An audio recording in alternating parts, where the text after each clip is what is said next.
Fertility treatments பண்றதுனால miscarriage pregnancy காம்ப்ளிகேஷன்ஸ்க்கு risk ஜாஸ்தி இருக்கா?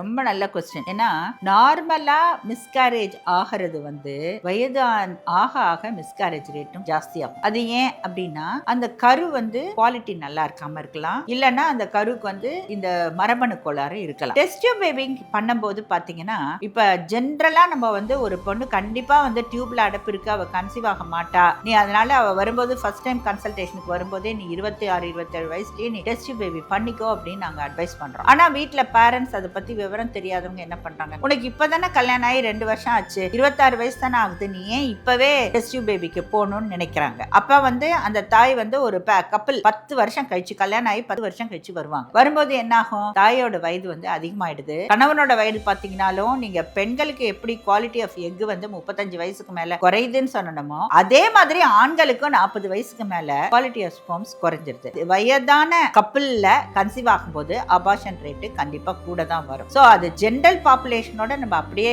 ஈக்குவேட் பண்ண முடியாது, but it may be slightly higher கொண்டு போகலாம். இல்லனா காம்ப்ளிகேஷன்ஸ் இருக்க தான் செய்யும், அதை ஹேண்டில் பண்ண தெரிஞ்சிருக்கணும்.